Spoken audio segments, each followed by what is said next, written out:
Hey y'all, it's Fantasia. Welcome to my channel, Sewing with Tay. Today we have a cool sew along. Today I am making a pair of high-waisted, pleated, wide leg denim pants.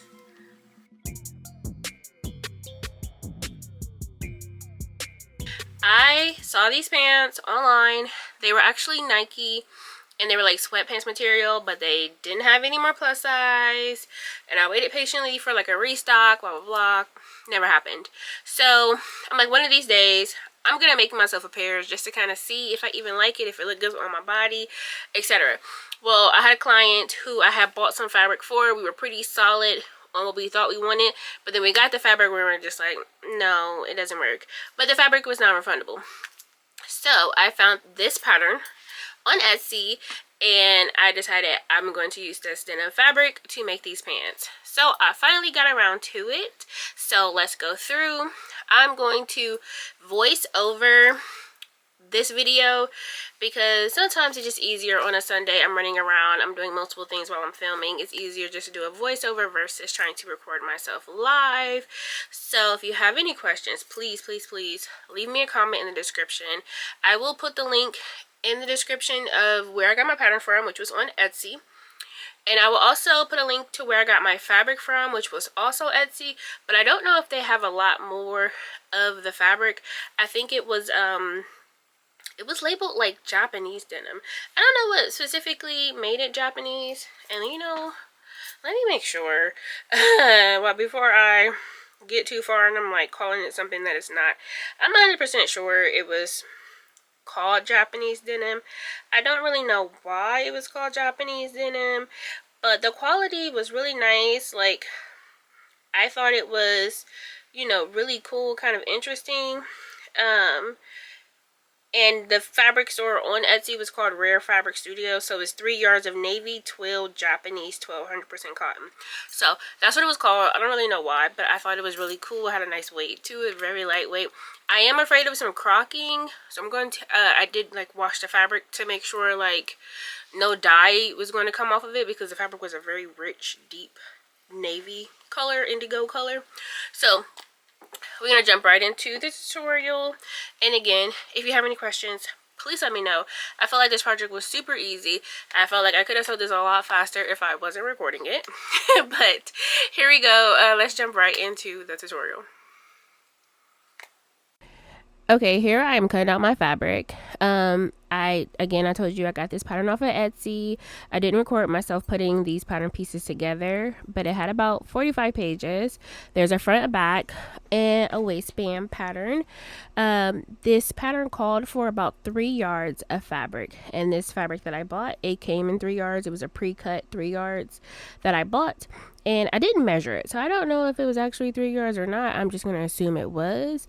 But saying that, I ended up running out of fabric. So you will see here, I'm cutting out either the front or the back of the pan. I can't really see from this angle. But I got to the end and I realized I don't have enough fabric. But these pants was visually looking kind of long. And I'm a shorty, like I'm 5'4". So you see there's about 4 inches there. So I measured it and I'm like, my inseam is mad short. And this was like 35.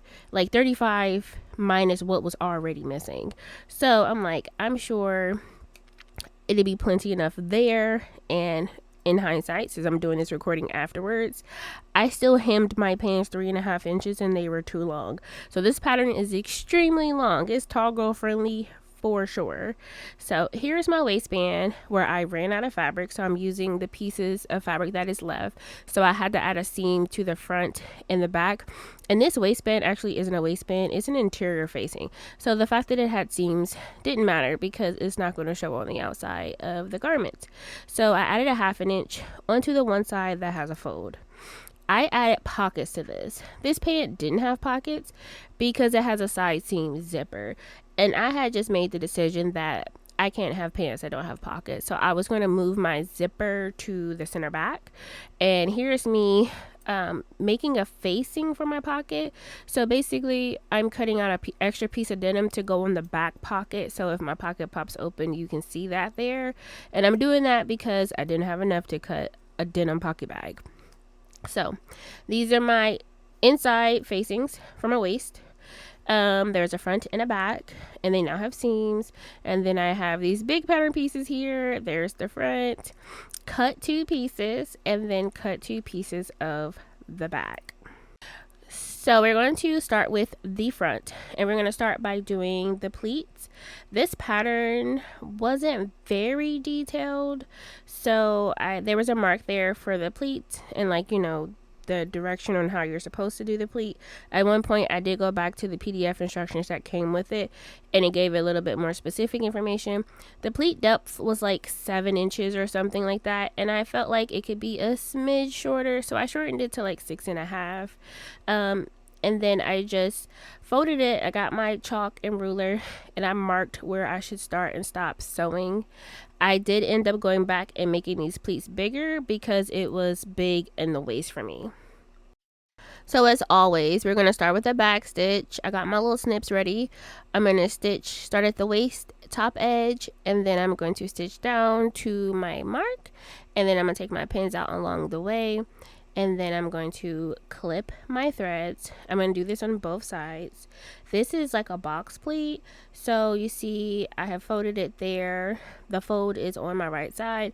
I'm going to open my pant front, and then I'm going to open that pleat even, and then I'm going to stitch it down along the top edge. So I just opened it up, folded it so that it's even left to right, and then I'm going to take a quick stitch just across the top to hold that down, and then I'm going to do that to the other side as well. So here is what it looks like, and now I'm going to show you the front, and then when you flip it over, this is what the back looks like. So you have your pleat opened and then stitched down. So now we're going to put both of our fronts together so that we can sew the front rise. Typically, this is not how I sew pants. I like to sew the side seams and then sew the rise together all in one motion. But because I wanted to do the pockets and things, I decided to do this first. So I'm just going to pin my 2 front pieces together, making sure to kind of ease to make sure that my pieces are lined up correctly. And just looking at this visually, I felt like that front rise hook was a little shallow. So I took some of these pins out, and I'm going to go in there and just trim a little bit to give her just a little more depth in that front curve, because it was looking a little shallow to me. So then I went back and I pinned this out, and then I'm going to go to my sewing machine. I'm going to sew it with a straight stitch, and then I am going to clean finish my seams by using my serger. Okay, I am moving on to my pockets. So these pants do not have pockets, so it doesn't have markings for pockets, and I know what a typical pocket placement would be, but because these pants are higher waisted and I actually haven't worn these pants before, so I don't know exactly where on my waist it's sitting, I had to sew the front pant together. That's the reason why I did it first, so then I could place it on my body and decide where the pocket should go. So I made my mark about 4.5-5 inches below the top edge. I made a little slit there, so now I'm going to align my pockets on both sides, and then I'm going to sew those, and then I'm going to understitch them so that they are properly set. So this is me attaching my pocket bag to the pants. So I'm going to sew a 1/2 inch seam allowance starting at the bottom on this side, and then I'm going to sew up to the top 1/2 inch seam allowance, and this is just to attach the pocket to the pocket bag to the pants, sorry. And then I'm going to fold that seam allowance out, and then I'm going to stitch that seam allowance down to the pocket bag, not to the pant. So that's understitched, it's been sewn, and it's been understitched. Now I'm going to move over to my serger. I have that back pocket facing, so I'm going to serge those edges so that it's clean. I'm going to move on to my back pant. I have 2 darts on the back pant instead of 2 pleats, so I'm just going to mark those, but I'm trying to sew them all at once. So I'm going to mark these, and then I'm going to head over to my machine, and I'm going to sew my facing down on my back pocket bags. So I'm literally just top stitching that on. So you'll see me pinning that here to my pocket bags, and I'm going to just top stitch it. And then once these pieces are done, I am then going to go pin those to my pants, and then I will continue so that I can sew my back darts in the pockets at the same time, hopefully making this process go quicker. So there you go. I had to mark down on the side seam to make sure that my pocket bag at the front matched the pocket bag in the back. So I'm going to start with my pocket bag. So I'm going to back stitch, stitch to the end, back stitch again, and then I am going to move on to my dart. So you see here I started at the top, and then I'm going to go off to the bottom, and then I am going to do the same thing on the other side. I will need to pin these, and here I am understitching my pocket bag because it just makes your pockets stay nicely inside your pocket. You don't have to worry about your pocket bags rolling out. So we're gonna do that on the same thing to the other side, and then we're going to move on to putting the front and the back pants together at the side seam. Alright, this pant got a lot going on. So here is my back. I'm going to sew my back rides together now. And I started pinning her, and I had some similar thoughts to the other one about the rise shape. So I did the same thing here. I just wanted to give it just a smidge more through room because baby, I got curves and I don't like my pants as wedgies. So here we go. I'm going to again do a straight stitch, back stitch, and sew all the way around the curve. And then once I get done with this, I am going to head over to my serger and I'm going to finish that seam. I did make a mistake here. I was supposed to have a center back zipper and I sewed my pants all the way up. But I looked at it and I was like, these look kind of big, so we're just going to keep going and see if we can add elastic. The next step here is we're going to pin our side seam. So from the top edge down to the top of the pocket, along the pocket, under the pocket, and down the side seam. I actually felt like this took me forever because the side seams were so long. These pants were so long. I'm like, I should have measured it before I cut my fabric, but here we are. These pants were so long, so it took me a second, and they're so wide. It took me a second to get them all lined up, and of course my table space is a little crowded, so I had to move some stuff around to make sure I had space, to make sure that everything was lined up. And remember I told you I ran out of fabric earlier? Well, I just cut the pants as they were cut, so here you will see me cutting off that extra length, which I didn't need by any shape of the imagination. Here is the waist facing. That's the front, this is the back.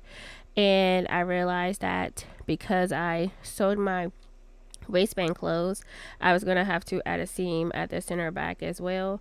I had already finished the bottom edge of the front waist, the front facing, by serging the bottom edge of that, but I realized I didn't do that to the back, so I'm gonna have to serge the whole thing once I get it sewed up.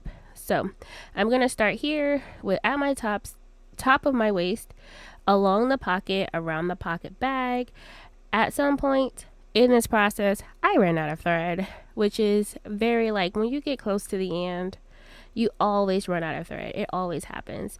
So I had to stop and rethread my machine, rewind my bobbin until I did 2 bobbins this time because I didn't pre-wind any bobbins before this, which I don't typically do. So rethread my machine, put in my new bobbin case, start back at the top, right below the pocket bag, and re-sew that side seam. But now that I'm rethreaded and I'm ready to go, now I can sew my inseam, and because the front and back rises are already sewn together, I can literally just sew all the way around. So I sewed from one leg opening to the other leg opening. Again, I told you guys this is a super easy project. There's nothing incredibly difficult about it. So once I get this side done, I'm going to move over and I'm going to stitch close the other side seam. And you also have to make sure that you are serging these edges. It is difficult to serge this edge underneath the pocket bag, where the bottom pocket bag joins the body, because you want to make sure it doesn't cut into your fabric. But with some practice, you can get this, or you can serge all of your pieces beforehand. It takes time, but it does save you a little bit of energy when you're in the middle of the process, trying to make sure that all of your pieces are clean finished. And while I am here, I am going to clean finish my leg opening because I'm going to be putting my hem in soon. So this is me just running a quick stitch around the edge of my leg opening. So here is my pant, and this is when I came to the realization that I forgot to leave an opening for my zipper. So if you want your zipper you need to make sure that you do leave it open, leave a spot open when you're sewing it together. I ended up putting elastic in, and I still wish I had the zipper. My issue with the zipper was that I wanted pockets, so I couldn't have a full size seam zipper, but I am considering having that small 4-inch zipper so that I can make it a little bit tighter at the waist and still be able to get it on, because right now I'm barely getting it on with how much I took out, and I don't have a zipper. So for the facing, we're going to sew these sides just like I just did, and then I also sewed that center front and center back seam because I didn't have enough fabric. Once you get this piece completed, we're going to go back to our pant. We're going to put right sides together, and we're going to pin in between.